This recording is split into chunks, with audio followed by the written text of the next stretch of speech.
Discipline. I'm going to share 4 ideas with you today. How do I stay so disciplined? And I'm not saying that for me because I'm so disciplined and perfect. I get asked this by all of my clients. They're like, gosh, I need more discipline in my life. I'm like, okay, well, let's talk through what that means and how you achieve it. If you want to show up for something, be consistent, be committed to something, how do you develop that discipline for something? I think there's 4 simple things. Number 1, you must know your outcome. How can you possibly be focused or disciplined if you don't know the outcome you're after? Most people don't lack focus or discipline. They lack clarity that would give them the focus and the discipline. That's why the first high performance habits is seek clarity. We learned it from our research, right? Well, an outcome. What am I after here? What's the goal? What's the tangible or intangible thing that I know when I get there, when I see that, feel that, experience that, achieve that, that's what I'm after here. That some kind of outcome. You won't stay disciplined unless you can see, feel, sense, acknowledge intellectually what the outcome is we're after. If you're not disciplined on a consistent basis, it's because you don't know what you want. So don't beat yourself up that you're lazy. You just need to make a decision. You need to make a decision about what it is that you want. And it doesn't have to be what you want for your whole life, your ultimate grand purpose in the cosmos of the destiny of the universe. No. What do you want by Friday? What do you want by the end of the month? What do you want this quarter? It's like, start there. If you're really confused about the next 5 years of your life, please start with the next 5 weeks of your life. Come on. People don't understand. Clarity is built upon. You don't have the epiphany where everything's perfect. Very few people ever have a complete, perfect picture, epiphany moment of everything coming together in life. Very few people. Instead, usually what happens is as we move throughout our lives, we get a little more clarity on what we like and what we don't like, what draws passion and strength and contribution and what doesn't. Know your outcome. You want discipline? Know your outcomes. Number 2, schedule. There is no discipline without a schedule. It's so easy. If your calendar doesn't have anything in it the next 6 weeks, don't be mad at yourself for lacking discipline. No one shows up on a day and go, it's discipline day, and has nothing to do. Discipline requires the schedule. So fill out your schedule, work the schedule. Fill out the schedule, work the schedule. Fill out the schedule, work. As you fill out your schedule and you work the schedule, you get more self-trust. With that self-trust comes confidence. From that confidence comes more competence. We gain more mastery and we're in the game more. We feel good about ourselves. The progress mind loves it, eats it up. It's like, hey, we're doing it. We said we were going to do it. We did it. We moved towards our outcome today with a schedule. What an idea, right? But you and I both know it's easy to get off track with this. So number 3, you want to be more disciplined. You're going to have to delegate more. You want to be more disciplined to what really matters for you. You're going to ask for assistance, for help. You're going to have to build the team. You're going to have to socially engage people to support your focus. It's just real. Like every writer I know who's become a major writer has assistants, meaning they get somebody, their spouse, their partner, their agent, a personal assistant. Somebody is helping with the part of their life so they can focus on that thing. Right? It's hard to be a disciplined writer if you're doing everything under the sun. You need time to be able to write, which means there's some things you can't handle by yourself. And you're gonna have to delegate that. And if you're like, well, Brendon, I don't have anyone to delegate to, then I'm like, then stop saying yes to everything under the sun. Stop putting more and more on your plate when you can't handle what you already got, babe. We gotta go, no. If I wanna be disciplined, I gotta choose a few things. Say no to the rest, delegate the rest, and do what is here. You don't lack discipline, you're taking on too much. You don't lack discipline, you're taking on too much, or you don't have a schedule, or you don't know your outcome. Outcome, schedule, delegation, and last thing is, I think this is really a critical thing for us in aliveness and fulfillment and connection in our lives. Often we don't have discipline because we've set up no reward and reflection in our life. And what I'm always trying to tell my highest performers, reflection is a reward. Reflection, it's a reward. Like sitting down and allowing your processing mind to think of all that you've been through and how beautiful it was and how grateful you are for it. We don't lack discipline because discipline feels like always the grind, unless we stop the grind once in a while, look back and go, wow, look how far I came. Let me celebrate this small win. Let me take myself out to dinner tonight. Let me write down a few of the things I've learned and share them. Let me give thanks or prayer or meditation towards the great things that have been happening for me. I think as soon as we realize that, it's just a whole different experience of life. I'm disciplined because to me, being disciplined doesn't sound like I'm disciplining myself.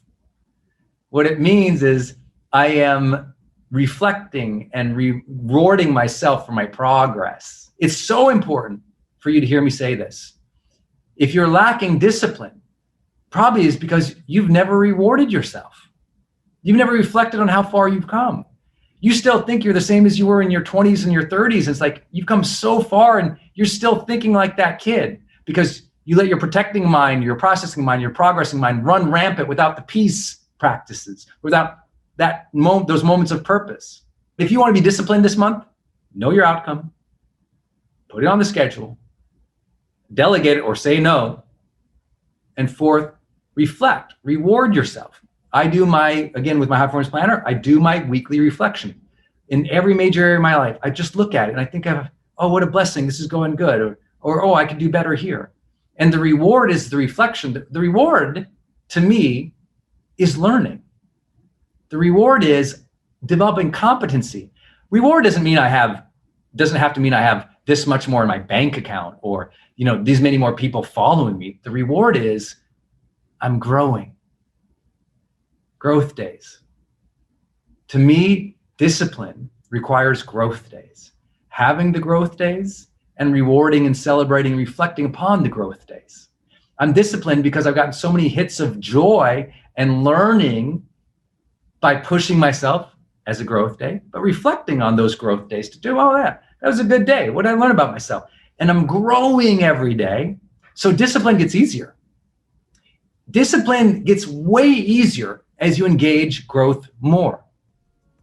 Discipline gets hard when you went a season without even thinking about yourself, taking care of yourself, not sleeping, poisoning your body, not engaging in personal development, instead of just engaging everybody's dramas.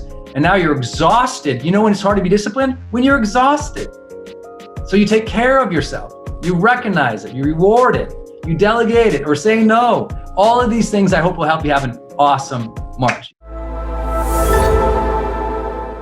Here we go, my friends. Hey, it's Brendon Burchard. We're going to dive deep into how do you gain some more emotional mastery in your life so you can handle those difficult times when you get frustrated, when you get down, we get beat up and chewed out and spit out by the world. What are you going to do to be your best self? That is the topic of today's conversation. That emotional masteries part, that emotional intelligence we hear so much about, that ability to handle the difficulties and challenges of life with grace or aplomb or being centered in the middle of all this chaos and turmoil. How do you be your best? That's the topic of today. We're talking about motivation at a deeper level maybe you haven't had with me before. The utmost, most important area of emotional mastery is mastering motivation. Now, when I say emotional mastery, you're like, wait, isn't motivation just a topic, an area? I'm like, no, motivation is an emotion, right? A motivation is a emotion that you feel a drive, a sense of hunger, a sense of want, and a sense of desire to make something happen. I believe motivation is one of the most important things we have to master in our total emotional sort of toolkit, right? Because if you can emotionally feel motivated every day, almost everything else can fall in line, right? If you're emotionally motivated to be a better mom, be a better caregiver, be a better parent, be a better lover, be a better entrepreneur, be a better business person, be a better contributor to the greater world. When there's a motivation pulling you forward, out of bed each day, into the office, into real life to be your best, then everything changes. When you lose motivation, you and I both know the loss of motivation is the first gate to suffering. You lose motivation. Now you don't feel like doing anything. You don't feel like doing anything, you don't work out. You don't feel like working out, you don't feel like doing anything. You don't feel like doing anything, you don't want to do your goals. Don't feel like doing your goals, feel unfulfilled. Feel unfulfilled, feel unsatisfied. Feel unsatisfied, feel like life is meaningless. It is a slippery slope when you lose motivation. But the issue is no one has motivation 24/7 all the time. Motivation is an emotion you learn to cultivate by using your mind, your body, your greater consciousness to ensure that you feel that pull of purpose, that you feel that energy inside that says, I want to create, I want to contribute, I want to be my best self, I want to connect with people. And so motivation is something we're going to have to generate on a consistent basis. I know many of you are at HPA and you hear me say, all the time, you have to learn to bring the joy because the power plant doesn't have energy, it generates energy. Motivation is something the motivation guy. I have the best-selling book of the entire century with motivation in the title. It's called The Motivation Manifesto, if you haven't read it. And the Motivation Manifesto is like, if anything is imbued in that book, it is like this ferocity and this fierceness and this attention to living our best lives, but it has to be like generated. Because even though I'm the motivation guy, there's plenty of days I wake up and I'm like, blah. I don't feel like it. There's plenty of days, there's plenty of moments where just like you, I'm just like, I'd rather be lazy and do nothing right now. And that's okay. That's part of homeostasis. That's part of our human body to want to power down, to relax, to chill out. But too much of that can lead to an unfulfilling life. So we must learn to generate the emotions of drive, desire, go-gettedness, whatever you want to call motivation. And so it's something that we have to learn to stoke. Motivation is an emotion we feel by either luck or by purposeful, conscious design. I just choose to design it into my day every single day. Motivation is driven by certain things. You have a spark, you have something that sustains it, and you have something that grows it. Okay? The spark of motivation, which is how I anchor into being motivated each day, is ambition. All motivation begins with the desire or hunger and ambition for more, whether that's more depth or more connection or more contribution or more abundance or more wealth or more love. Like we just want more of something. And that says, I want to go get that. Like we see a fancier car, it's better than our car, I want to go get that. We see like a deeper love of relationship between two people, I say, I want that in my own life. Sometimes it's a visual cue. Something we see makes us want something, right? Not too far from here, there's a beach that I strolled on vacation, I don't know, a couple years ago. And I said, I want to live here. And it was a motivation. It was a cue. I saw something, desired it, wanted it, went after it. Like, so sometimes it's a visual, it's a cue out in the world that says, I want more of that thing. And ambition can be visually cued. For some people, if you just wake up, I mean, think about it. You wake up, you grab your phone, you're like,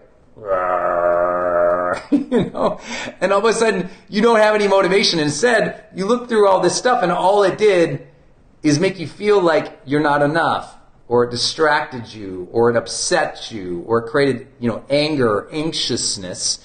You got to be careful how you're using cues to start your day. I use cues to start my day motivated. And those cues to start my day motivated are things like I literally wake up and I'll wake up and I'll think of things that I'm grateful for and that I want to give in life. I'll wake up and I'll think about someone I want to do something nice for or surprise today. I'll think of something I can be excited about today. I'll, as soon as possible in the morning, revisit my ambitions list, my goals list. I'll look at them. I'll not wander through the day looking at social media and then, I guess it's time to work and look at my goals. It's like my goals, in the first few minutes of the day, I'm revisiting them. And what I'm doing is when I'm looking at my goals or my agenda or my schedule, I'm looking at it and I'm thinking, okay, why do I want this? What would life be like this? How could I go get it? What should I do today to make that happen?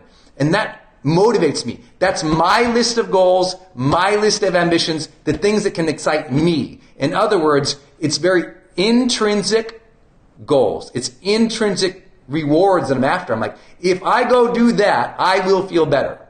If I could have this, I'd be happier, right? It's not that I can't be happy with now, but I want to pull. Like if I can have that future pull, that's going to motivate me to go do stuff, right? I have to literally generate that in my mind. And so when I have that connection in the morning, then my takeaway for you is connect with your ambitions every morning, very first thing in the morning.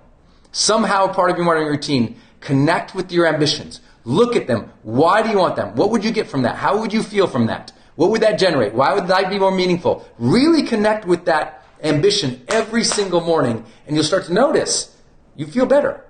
Because remember, if you were at HPA, if you've ever attended our event or our seminar, you also know this reality, that motivation wanes with attention.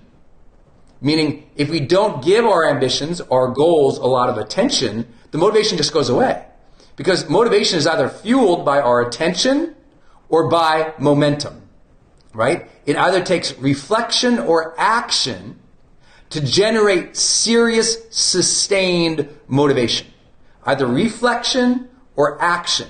Because ultimately, from the reflection, that gives us clarity, and clarity can give us confidence. Or action can give us momentum. And when we have momentum, motivation is way easier to cultivate, generate, and sustain, obviously. So these are really important concepts. Every morning, get very close to your goals.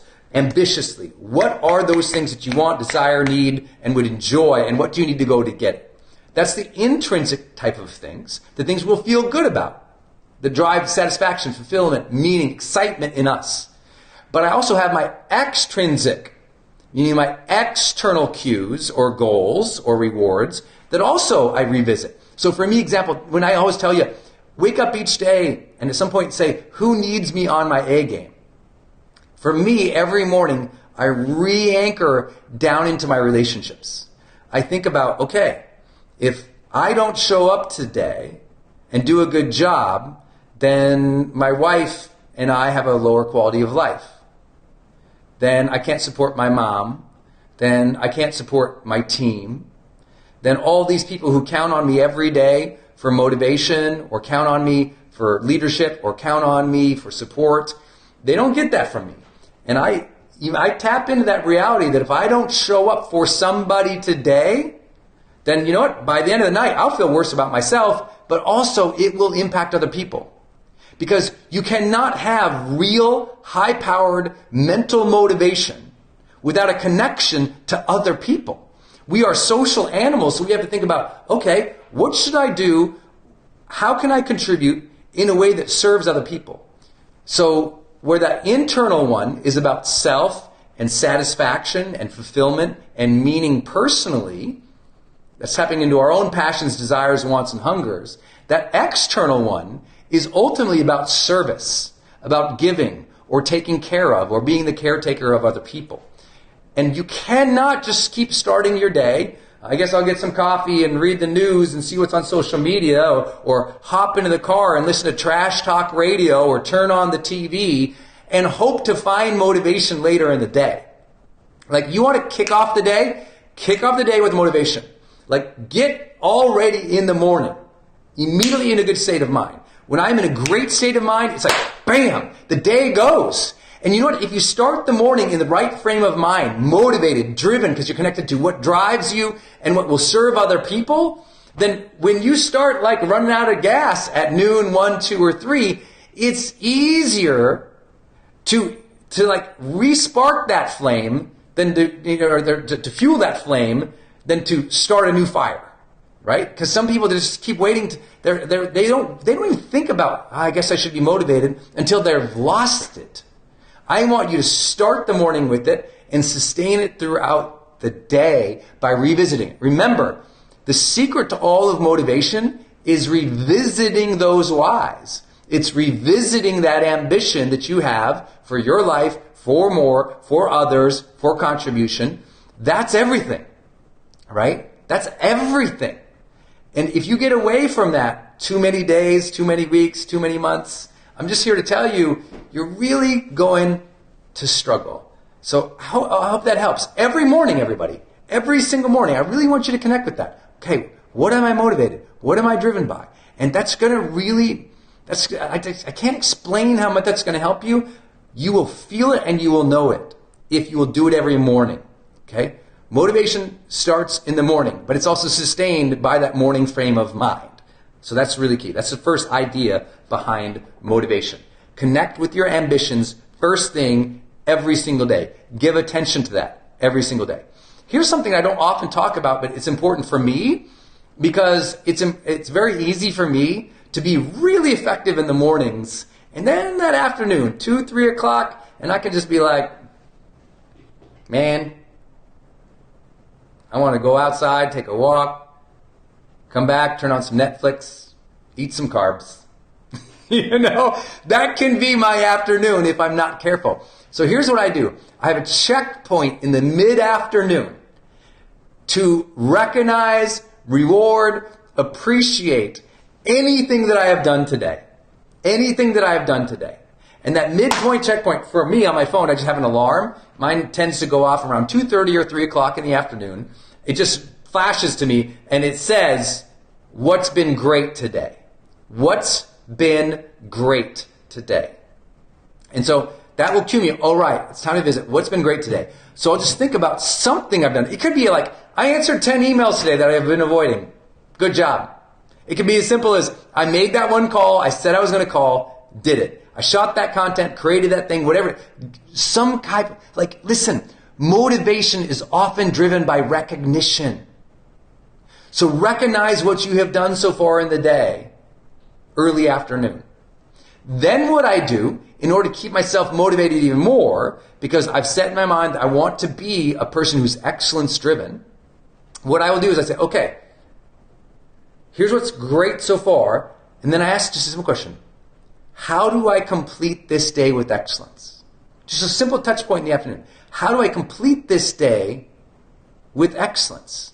So I will look at the rest of the day, whether that's 2 hours more, 4 hours more, 5 hours more, 6 hours more, whatever it's going to be for me, and I go, okay, how do I think through the rest of this day with real excellence? And when I can connect with that, I'm telling you, it's just so part of me, and it really makes me want to serve. So please think about having a mid-afternoon connection point to keep yourself motivated. You'll feel a whole different quality of life come in. I promise it's a different experience for people, because most people, they're just running and gunning through the day. They don't realize or understand or accept how challenging it is to lose motivation. And so many people, they've gone weeks without being motivated. They're going through the motions, but there's no energy. There's no emotional pull towards something better. And because they're lacking that emotional pull, what ends up happening? They dog it. They don't contribute as much. They react and sort of create, and all of a sudden a couple of weeks later, they're like, I don't know why I'm so unfulfilled. Well, no duh, you're so unfulfilled because you haven't been tapping into that emotion of motivation. When we lack motivation, it is a slippery slope to suffering. So please recognize that you must cultivate more motivation. What else can you do? Well, I'll tell you, it's like ambition, attention to those ambitions, effort towards those things. I think all of that is really, really, really clear. But I also really believe that a lot of motivation is simply lost because of fatigue. So let's say you're doing all those things, but you're wiped out. You're tired. Like, a lot of motivation really rests on how you feel physically. If you feel lethargic, you feel tired, you have the flu, it's harder to be more motivated. You can still do it by doing what I've talked about. Re-cue yourself, reconnect with those things. But health-wise, it's really critical for you to say, okay, if I want to be motivated long-term, I need to feel greater levels of mobility and energy in my body. So if you ever hung around me, I'm constantly bouncing and moving and breathing. And if you've been with me at HPA, you see some of these practices, this breath work that I do, that I'm activating and opening up my body so that my body says, let's go, versus, right? So my body's not like, oh, I ate this terrible thing. Instead, my body says, I feel refueled. I feel ready to go. Let's go. So I manage my sleep, my diet, my health in ways that support my mental clarity and energy. And I know that sounds, sometimes people think motivation is just a mental game. I'm like, yes, but your mind and your body are connected. If your body is lethargic, so is your mind, right? That brain-body connection is real, y'all. And I know you know that. You've been sick, you've been tired, there's other times when you've been out of shape, you feel terrible. So I'm here to encourage you, as I always do. If every single month in High Performance I have to cheer you on to get in better health, to prioritize your health, to sleep good, to eat well, to move, if I have to do that every single month, I will do that. I will be your champion. I will cheer you on. I want you in excellent health this year. So please hear me cheer that on every single month, because I just know I get you in better health. I get you in better mental health. We get you in better mental health. It's easier to sustain that fire and that drive, that purpose, that motivation. That thing will bring you satisfaction, joy, and meaning. I know you guys get this, but I want to fire you up today. Like, this is something you must fire up on your own. This will be fleeting. Of course it's fleeting if you never look at it. I tell people all the time, no wonder you're not motivated. You haven't thought about what motivates you in 3 days. Just think about that. No wonder you're not motivated. You haven't thought about what motivates you in 3 days. Every morning, I'm a deep dive in what's going to motivate me. I get excited about it. I look at it, I'm like, okay, let's go. If I didn't do that, I need coffee. Hey everybody, it's Brendon Burchard. Welcome to a special edition of Growth Day. I'm really excited to talk about this month's topic, which is how do you create remarkable and long-lasting friendships?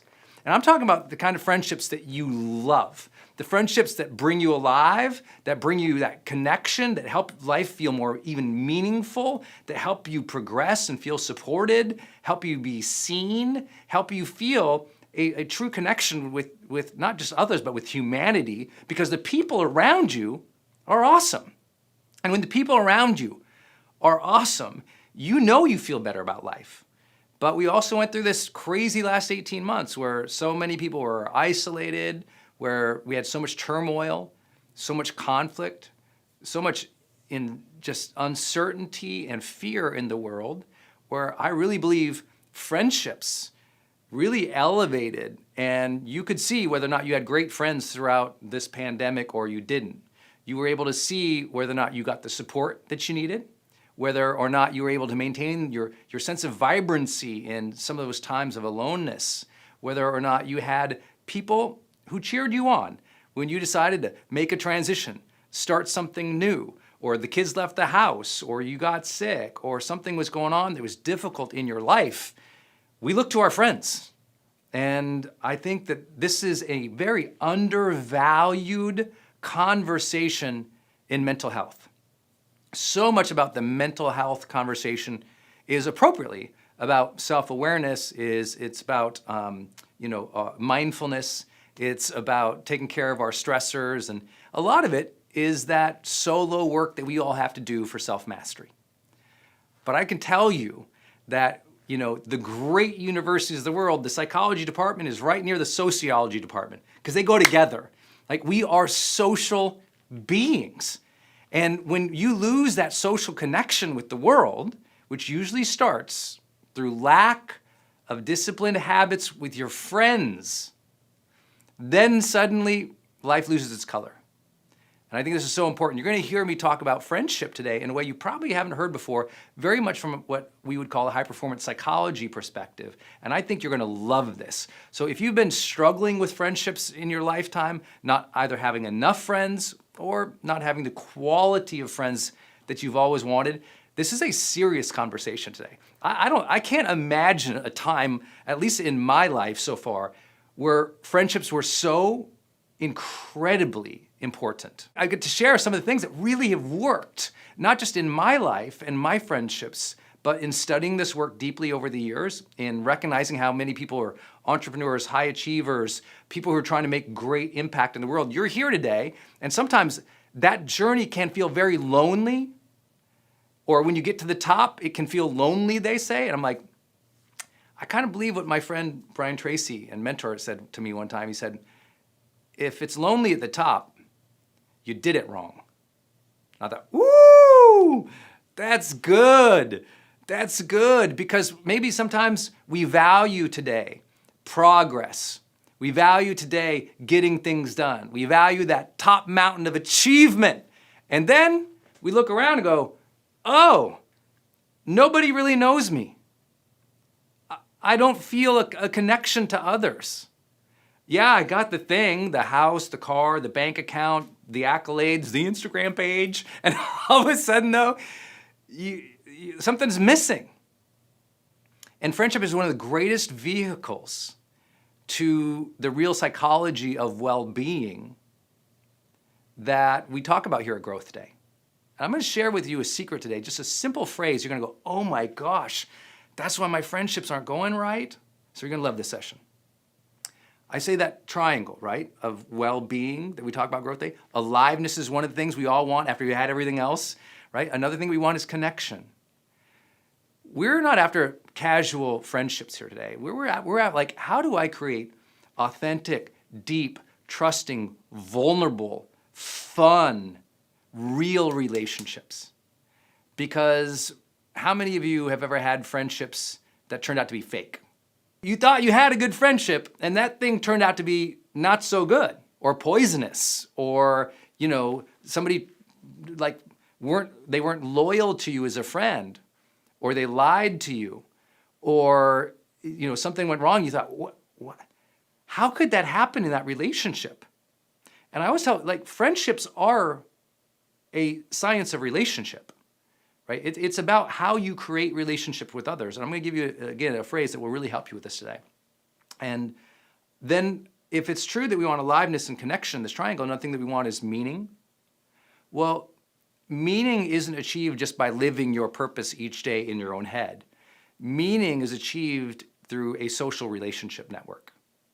My sense of meaning is, do I feel connected to the world? And the world isn't an abstract thing. It's not like I feel connected to the oak tree. It's like, no, I mean, did you make your difference in the world?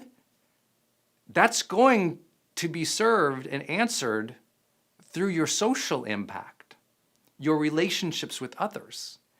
And I have to tell you, I've been coaching people for 20 years of my life now, and a lot of people have one friend. You know, in the United States, unfortunately, the number of people with 3 good friends has declined over the decades. You're like, 3 good friends?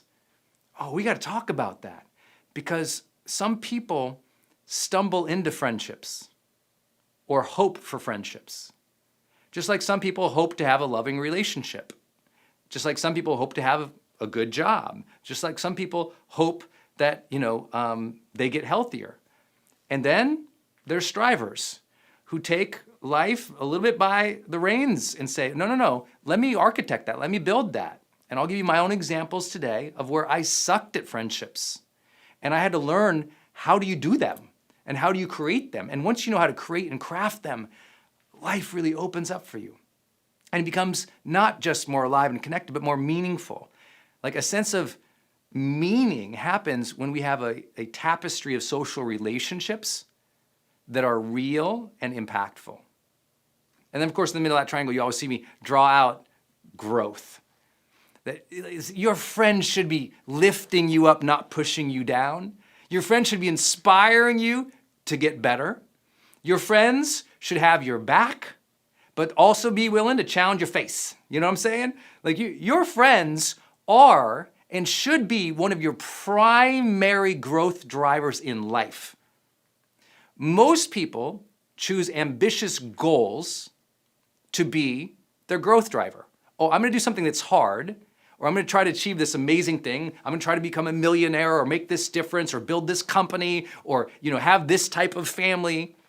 And it's this external climb, this thing they're trying to achieve. And too many people forget, it's like, actually, one of the best drivers of growth isn't your job, isn't your goals, it's your friendship circle. And when your friendship circles make you a more alive, deeper, caring, thoughtful, authentic person in the world, I'm telling you what, guess what? At work, you're better. At home, you're better. Your art gets better. Your sense of life lifts. Let me share with you what I really believe to be the two central problems of friendship.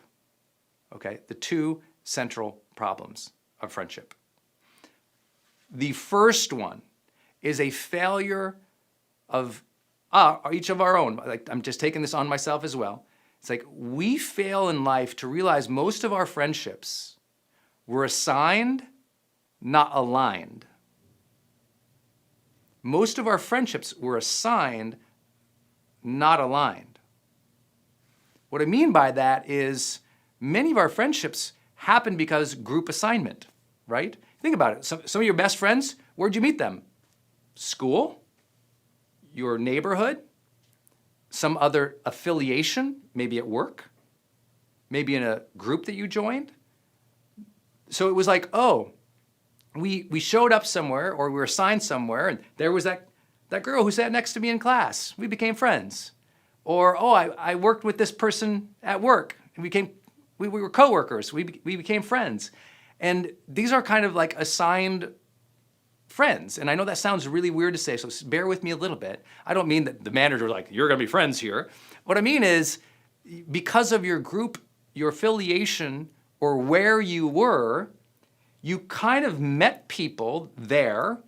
And by default, by you being a good person or communicating or doing stuff with them, you kind of became friends. Versus, that's like an assigned friend. It's like, oh, because we were here, we became friends.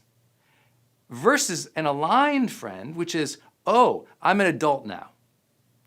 What are the types of friends that I want to create that align with my passion, my dreams, my lifestyle, my values, my beliefs, the things that I want of life, and let me go get them, not let them fall into my lap. Which brings up the second designation. And this is hard to say to people, and if you're in a place where you feel lonely in your life, or you feel like you don't have great friendships, I promise this will be so helpful for you today to even know how your own brain thinks. And many of us, and I was this way probably all the way throughout high school even, I never, and this is the second problem of friendships, I never made the deliberate choice to have remarkable friendships. I kind of ended up with friends. Anyone know what I'm talking about? Who's like ended up with friends? If you kind of just ended up with like this person, it was kind of, my friend, one of my buddies goes, I don't want no rando friends. And it was like random. Now, I love random. I love the universe. I love God. I love coincidence. Listen, I read the Celestine prophecy. People are glowing out there for me. I believe in that coincidence stuff. But I can also share with you, like, if you just allow randomness in your life all the time, you'll always feel a sense of mediocrity too. We have to stretch. We have to choose our life. And to choose our life, we have to be deliberate and go, what kind of life do I want? I would like you to learn to architect your ideal friendships. And can you get all of them? And will all your friendships be perfect? I'm not that guy. I'm not here to promise everything's going to be sweet and perfect and peaches in life. I am here to suggest, though, that if you haven't deliberately chosen the types of friendships that you want, that's a problem, especially if you're an adult, right? And that's the thing is, we're not encouraged to do that. Think about how much time people were feeding your ears with the idea you had to be really thoughtful about the career you choose. How many of you ever had more people tell you more times about be so thoughtful about the school you choose, the career you choose, but no one ever said as much, be very thoughtful about the friends and the friendships that you build. And that's why we have a lot of high-achieving people who are lonely their whole life. Well, think about your career. What are you going to be one day? Very rarely, what's the type of social network you're going to build around you? What's the type of friendships you're going to architect? What are you going to be proud of in terms of your friends in the future? What do you want your friends to achieve? What do you want your friends to experience in life? Not just what they give you, but what are you going to give out too? What kind of friendship do you want to create and experience? How do you want your friends to actually interact with one another? Have you ever thought about that? We spend so much time, if you're a parent and you have 2 kids, you're so worried about how they interact, right? I know people who've never even thought, how do I want my friends to interact? I mean, they might think, you know what, we shouldn't put them in a room at a party because they have this history, that background. But very few people are like, I'm going to actually teach my friends how to be friends with one another.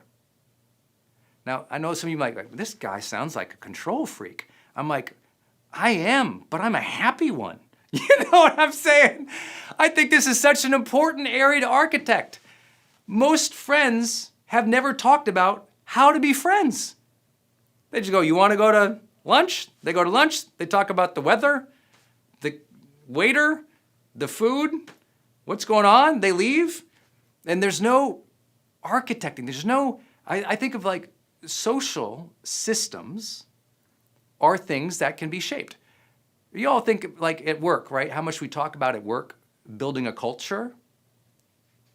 More books and more people have spent time on this conversation of building culture at work and never the culture of a friendship. Isn't that weird? I don't know where along the line we lost the conversation and the desire to choose to build awesome friendships and a culture of friendship. Meaning not just friends. Most people think of, I want a friend, right? When you're in high school, you just want a friend, right? You just like, at least I was like, can I get one? You know, it's like, you worry about having friendships when you grow up. And usually that means you think, and we're all trained this way, especially in Western cultures. We're taught to have a friend, and we think in a very individualistic mode. I and this person are in relationship, and then you have another friend. I and this person are in relationship. And maybe you go out and you try to get them together and we have a party. But even at the party, it's individual nodes, me, that friend, and this friend. And I don't get trained as I'm getting older to think as a systems social architect. Oh, wow, look at all these nodes, if you will, these friends. If I like each of these people and I have a relationship with each of these people, why don't, in some way, I weave them together and create a tapestry of friendship where I'm actually connecting the dots and creating a culture of friendship. See, we don't think like that, do we? I was a very kind of solitary child. I was kind of in my own little world. I don't know about you all, but I was definitely, I would be like an introverted kind of child. I kind of kept to myself. I like to play with my toys kind of by myself.